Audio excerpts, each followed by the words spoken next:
नमस्कार दोस्तों, आप देख रहे हैं बोले भारत यूपी की सुर्खियों के साथ। मैं अनुराग, हमारे साथ बातचीत के लिए मनीष जी। नमस्कार। मनीष जी, काकरोच जनता पार्टी का जंतर मंतर पर जो जुटान है आज वो बहुत चरम पर है और वहाँ से तरह तरह की खबरें आ रही हैं। करीब हज़ारों लोग वहाँ, हज़ारों छात्र जुटे हुए हैं। तमाम सारी, चूँकि आज मानसून सेशन भी स्टार्ट हो रहा है, इसलिए गहमा गहमी ज़्यादा है।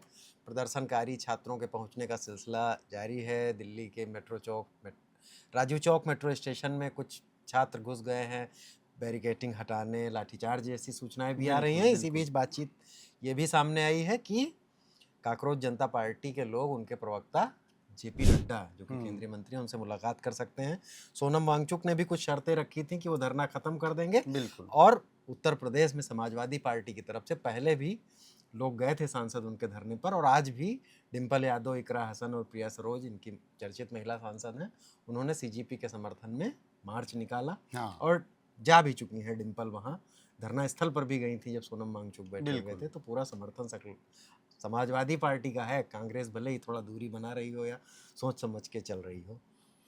काफ़ी गहमा गहमी जंतर मंतर पर, और संसद तक जो पैदल मार्च करना है उसको लेकर सवेरे से ही हलचल वहाँ पर थी अनुराग। और इस मामले में ऐसा लग रहा है जैसे कि एक बीच का रास्ता निकलता हुआ दिख रहा है। क्योंकि सोनम वांगचुक ने जो 3 शर्तें रखी हैं उनमें ये नहीं दिखाई दे रहा है कि वो धर्मेंद्र प्रधान के इस्तीफे पर अभी भी अड़े हुए हैं। इस्तीफे वाली बात उसमें नहीं है। तो ये तो ऐसा लग रहा है कि जो प्रोटेस्ट में पहले से मौजूद थे, देखिए मेरा मकसद ये नहीं है कि मैं किसी प्रोटेस्ट करने वाले का काम खराब कर रहा हूँ, लेकिन ये दिख रहा है कि जो प्रोटेस्ट करने वाले लोग थे, सोनम वांगचुक इतने दिनों से आमरण अनशन पर थे, उन्हें अस्पताल भर्ती कराया गया, लेकिन एक बीच का रास्ता उनके बीच निकलता दिख रहा है। अब विपक्षी पार्टियां, जिसमें समाजवादी पार्टी, कांग्रेस और टीएमसी, ये लोग भी उनके समर्थन में थे, वो क्या करेंगे ये बहुत दिलचस्प कांग्रेस हो गया है। तो बहुत खुल के नहीं थी। हाँ, खुल के नहीं थी, लेकिन समाजवादी पार्टी की तरफ से तो पार्टी हाँ, तो बहुत बिल्कुल। पुरजोर तरीके से थी। लगभग उनका ये आपके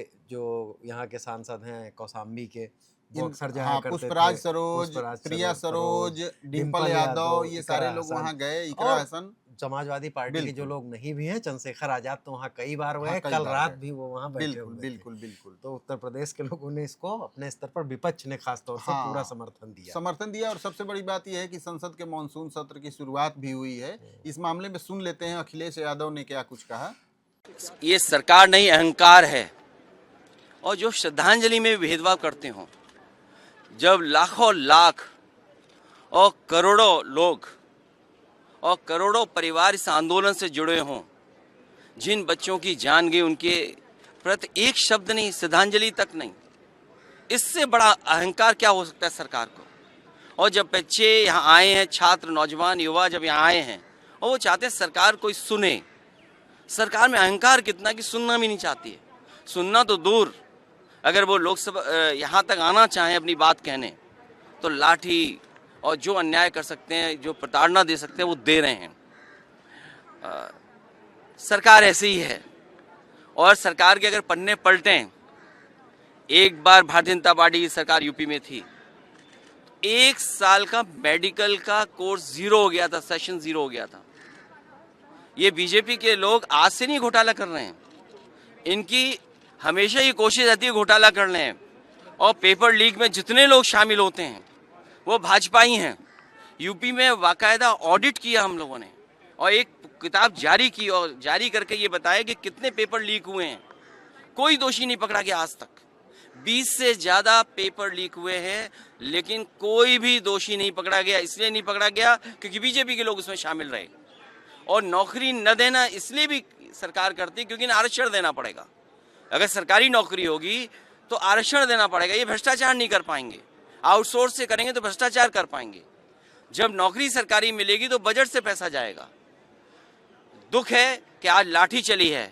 मैं अपने युवा सांसदों से कहूँगा कि जिन बच्चों पर लाठी पड़ी है और जंतर मंतर पे अगर वो मिलने जाना चाहते हैं तो जाएं, मिल करके आएँ और पार्टी का संदेश दें कि हम उनके साथ हैं। अखिलेश का बयान आपने सुना। और मनीष, इसमें राहुल गांधी और अखिलेश यादव ने एक मुलाकात भी की है वहाँ संसद भवन में। वो दोनों लोग एक कमरे में मिले, कुछ रणनीति के बारे में ही बात की होगी। बड़ा सस्पेंस सा है इससे मानसून सेशन को लेकर कि हालांकि जो एजेंडा आया है उसमें तो जिक्र नहीं है, लेकिन सबका डर इस बात पे है कि महिला आरक्षण और परिसीमन बिल आएगा। बगैर एजेंडे के कई बार मोदी सरकार बिल ले आती है और बिल्कुल उसके आने के लिए 2/3 बहुमत चाहिए। बहुमत की राह बहुत तरह से आसान करने की कोशिश भाजपा ने की है, लेकिन अभी भी जो थोड़ी बारी कमी रह गई है, हाँ क्या उसका इंतज़ाम हो गया है और इन लोगों ने बैठक की होगी कि कैसे उसको रोका जाए। क्योंकि फिलहाल यही दो, स्टालिन वगैरह पहले ऐसी बैठकों में शामिल होते बिल्कुल थे, बिल्कुल लेकिन मनीष फिलहाल इन यही दो सारे लोग सवालों का जवाब जल्दी ही मिल जाएगा मिल अनुराग, जाएगा। क्योंकि अब संसद का मानसून सत्र शुरू हो चुका है, तो अब आगे आगे देखते हैं क्या हाँ, आगे होता आगे है। होगा, हंगामा होगा, बहुत सारे मुद्दे हैं, चढ़ावा चोरी, सीजेपी बिल्कुल और ये बिल्कुल सब बिल्कुल चीज़ें होंगी ही। बिल्कुल सीएम योगी आज बाराबंकी में थे मनीष, हाँ अपने प्रदेश व्यापी दौरे अपने चुनावी मोड के तहत बिल्कुल रामनगर और दरियाबाद में उन्होंने संबोधित किया सभाओं को और बड़ी 562 करोड़ की योजनाओं की लॉन्चिंग लोकार्पण भी हाँ, किया। 82 परियोजनाएं हैं 2 विधानसभाओं के लिए, और 550 करोड़ के लगभग की रकम है, जिसका लोकार्पण और शिलान्यास योगी आदित्यनाथ ने किया। और इस मौके पर उन्होंने जनता को संबोधित किया। उन्होंने कहा कि बाराबंकी में जो लोधेश्वर महादेव का मंदिर है, बहुत ही फेमस और सिद्ध स्थान माना जाता है अनुराग। आसपास आस्था के लोग, बहुत सारे हाँ, दूर दराज से बहुत लोग आते प्राचीन हैं। मंदिर है और बहुत अद्भुत शिवलिंग भी है वहाँ का। तो सीएम योगी आदित्यनाथ ने कहा कि लोधेश्वर महादेव मंदिर का कॉरिडोर भी काशी विश्वनाथ की तर्ज पर सरकार डेवलप कर रही है, बनेगा। करेगी। और मैं आपको बताऊं अनुराग कि अभी पिछले दिनों मैंने लोधेश्वर महादेव का विजिट भी किया था मंदिर का। मैंने अच्छा। देखा पहले के मुकाबले वहाँ निर्माण कार्य की दिशा में काम बढ़ रहा है। और खास बात एक और देखी, तब मलमास चल रहा था और मलमास में बहुत सारे लोग लोधेश्वर महादेव का दर्शन करने जाते थे। बड़ी संख्या में पुलिस भी वहाँ मौजूद थी। वहाँ की व्यवस्थाओं में वाकई बहुत परिवर्तन मुझे दिखा है। हालांकि एक परिवर्तन ऐसा भी दिखा जो पहले नहीं था और जिसकी वजह से श्रद्धालुओं का थोड़ा मन खट्टा हो रहा था, और वो ये कि शिवलिंग को क्षरण से बचाने के लिए जो व्यवस्था की गई है वो बहुत अजीब तरीके की है। शिवलिंग को चारों तरफ से लोहे की ग्रिल में बंद कर दिया गया है। तो दर्शन करने वाले जो श्रद्धालु वहां जा रहे थे, थोड़ा उनको मायूसी हो रही थी। बट ठीक है, अब कॉरिडोर बन रहा है तो जाहिर सी बात है जो तंग जगहें हैं वो काफ़ी खुल जाएंगी और लोधेश्वर महादेव मंदिर के आसपास जगह की कोई कमी नहीं है। हाँ, तो वहाँ काफ़ी खुला हुआ है। बिल्कुल और ये जो आप लोहे के ग्रिल वाली बात कर रहे थे, तो ऐसा कई जगहों पर किया गया है हाँ मनीष, और इसको कैसे किया जाना चाहिए, इस पर विचार किया जा हाँ सकता है। बल गोला और, गोकर्णनाथ और, में भी आप और हाँ देखेंगे बिल्कुल। तो ऐसे ही कर दिया गया हालांकि है, क्योंकि सीएम योगी आदित्यनाथ ने आज जो लोधेश्वर महादेव मंदिर में पूजा पाठ की, तब मैं देख रहा हूँ कि इस वीडियो में वो ग्रिल नहीं दिखाई हाँ, दे अब रही जाहिर है। है सीएम वहाँ बैठेंगे तो हाँ ग्रिल हटाई गई होगी, लेकिन वो बिल्कुल, लगा दी जाती है हाँ लगा दी बाद में। जाती है बिल्कुल। मौसम की भी बात कर लेते हैं मनीष कि आज लखनऊ में मौसम सुहाना है, रिमझिम जैसा कह लिए ये बारिश हो रही है। बाकी प्रदेश के क्या हालचाल है? देखिए, पूरे प्रदेश में आज चाहे पश्चिमी यूपी हो, चाहे पूर्वी यूपी हो, चाहे मध्य हो, चाहे बुंदेलखंड हो, चाहे ब्रज क्षेत्र हो, चाहे रुहेलखंड हो, पूरे प्रदेश में बारिश का मौसम विभाग का अनुमान है और ऐसा हो भी रहा है। शाहजहांपुर में बहुत बारिश हुई है, जल भराव की स्थिति वहां देखने को मिली है। सुरेश खन्ना का इलाका है जो कि वित्त मंत्री हैं। लेकिन लखनऊ में ऑरेंज अलर्ट नहीं है, लखनऊ में येलो अलर्ट है, जिसकी वजह से यहाँ बहुत भारी बारिश की तो संभावना नहीं है।